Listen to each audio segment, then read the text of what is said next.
ये सब चीज़ें करने में now I am going to tell you बहुत सारे सैक्रिफाइसेस इंक्लूड होते हैं। पहली चीज़। दूसरी चीज़, मिस्टेक एक्सेप्ट करना सीखो। गलती आप ही की रहेगी अगर आप फेल हो रहे हो तो। डोंट टेल कि मैं क्या पढ़ूँ, मेरे नहीं समझ में आ रहा, मेरी क्लासेस अच्छी नहीं हुई थी, मेरी फैकल्टीज ने सपोर्ट नहीं किया, मेरे घर वालों ने सपोर्ट नहीं किया, मेरे फ्रेंड्स ने सपोर्ट नहीं किया, बहुत डिस्ट्रैक्शन था, मेरे पास पैसे नहीं थे। कुछ भी रीज़न नहीं होता, गलती आप ही की है। एक्सेप्ट। अगर आपको कुछ अच्छा करना है तो, नहीं करना तो you can give all these excuses. You are open. लोग सुनेंगे, बंद हो जाएंगे, लेकिन आपको फ़ायदा नहीं होगा उसका। तीसरी चीज़, मेक श्योर कि कुछ सैक्रिफाइसेस कर रहे हो, डेडिकेशन आ रहा है लाइफ में और फोकस्ड हो। आज की डेट में, उस टाइम पे भी इतना नहीं होता था और उसके पहले तो बिल्कुल भी डिस्ट्रैक्शन नहीं होता था। 90s में या 2000 स्टार्टिंग में हमारे टाइम पे भी डिस्ट्रैक्शन शुरू हुआ था और अब डिस्ट्रैक्शन बहुत बढ़ गया। इंस्टाग्राम, फेसबुक, व्हाट्सएप और बहुत सारी चीज़ें, डिस्ट्रैक्शन आपका बढ़ गया। सो ये डिस्ट्रैक्शन की वजह से क्या होता है पता है कि आपका टाइम जा रहा है। लोग कमा रहे हैं, फेसबुक पे आप बैठे रहते हो, फेसबुक कमाता है। व्हाट्सएप पे आप बैठे रहते हो, व्हाट्सएप यानी फेसबुक की कमा, इंस्टाग्राम कमाएगा। वो लोग कमा रहे हैं, वो बिजनेस कर रहे हैं, वो अपना काम, अपने ड्रीम्स अचीव कर रहे हैं, लेकिन आपका टाइम यूटिलाइज करके। You have to decide the priority. I am not saying कि कुछ गलत है या कुछ सही है, हो सकता है चारों चीज़ें सही हो, लेकिन आपको प्रायोरिटी डिसाइड करनी पड़ेगी एंड तभी जाके कुछ पॉसिबल हो सकता है। कभी भी कोई भी सब्जेक्ट के लिए सिर्फ एक ऑथर की बुक या नोट्स रेफर करना, दो नहीं। जैसे मेरे भी स्टूडेंट होते तो मेरे स्टूडेंट बोलते हैं कि सर मैंने SFM की क्लास इन टीचर से की थी, अब मैं आपकी करने जा रहा हूँ, तो क्या मैं ऐसा कर सकता हूँ कि मैं आपके नोट्स, इनके नोट्स और प्रैक्टिस मैनुअल ये सब कर लूँ? नहीं, या तो आप इनके पढ़ लो या तो आप मेरे पढ़ लो, दोनों में से कोई भी है, क्योंकि कंफ्यूजन होगा जब आप दोनों मिक्स कर दोगे तो, कोई भी सब्जेक्ट हो। और इंस्टीट्यूट के मटेरियल को इंपॉर्टेंस दो। एग्जाम वो पूछता है, फैकल्टी नहीं पूछती। आपको फैकल्टी हेल्प करेगी कॉन्सेप्ट्स का नॉलेज देने में, एक हद तक प्रैक्टिस करवाने में। Ultimate responsible person for this exam is you and the main material for you should be the institutes material. उसके बाद हमारे मटेरियल आते हैं ना, यूज करो फैकल्टी के मटेरियल, कोई दिक्कत नहीं है। हो सकता है काफी सारी हेल्प मिलेगी उससे। डिपेंडेंट हो जाते हो ना, दैट इज रॉन्ग। कर ली ना, मैंने भी तो बिना क्लासेस के कर ही लिया था।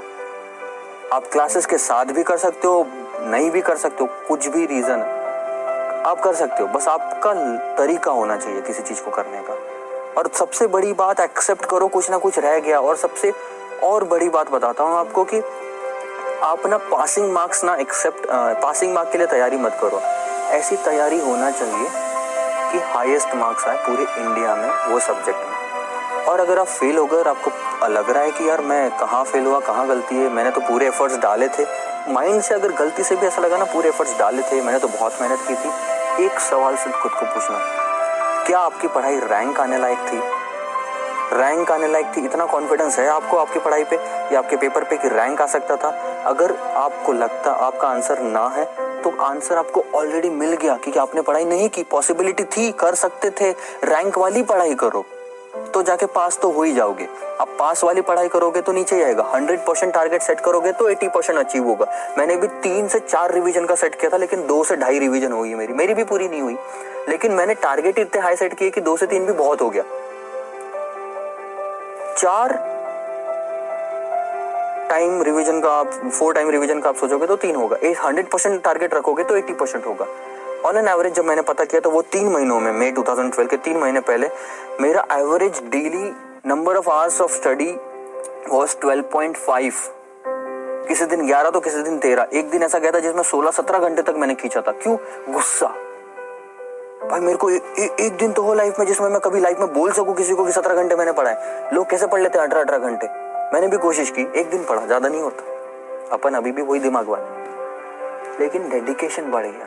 दिमाग वाले वही है, लेकिन फोकस बढ़ गया, समझ आ गई चीजें, तब जाके ये पॉसिबल होता है। आज मैं आपको अगर पढ़ा रहा हूँ तो मैं इसमें टाइम दे रहा हूँ, मैं कहीं और एक्स्ट्रा चीजें नहीं पकड़ के बैठूंगा। इंटरेस्ट ही नहीं आएगा, भली सही हो वो चीजें, इंटरेस्ट ही नहीं आएगा, because I am focused, I am living a dream. वो 3 महीने आपको एक ड्रीम लेके चलना है कि एक दिन रिजल्ट आएगा, कुछ करके दिखाना है पूरे दुनिया को या नहीं करके दिखाना। और ये पास पास पास पास वाली चीजें छोड़ दो। ये पास तो बहुत लोग हो सकते हैं, लायक रहते हैं पास होने के, होते तो नहीं है ना। सिर्फ 7% 10% रिजल्ट आने नहीं, कुछ तो खासियत है। ये टॉपर्स की ही खासियत है, रैंकर्स वाली ही है। पढ़ाई वैसी करो।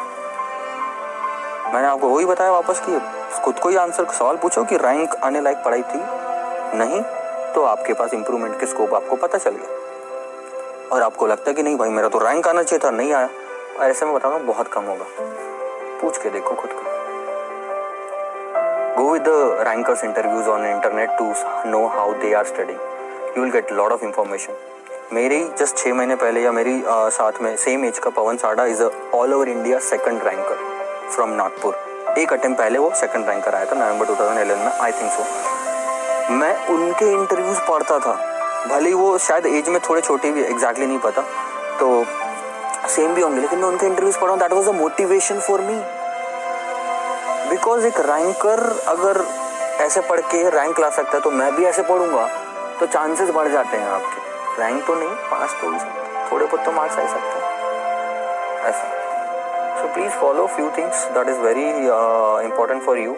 Go with the logical conceptual clarity of the concept, revise करो, प्रैक्टिस करो, and stay motivated for the entire period. Self motivation is the best motivation. Watch out the interviews of a lot of people in internet for rankers, specifically how they actually studied.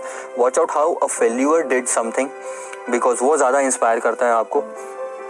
So this is all about me and my entire journey from the very beginning to becoming a chartered accountant. If you have any kind of a doubt or if you want any kind of a suggestion, you can please feel free to ask me at any point of a time. So this is it.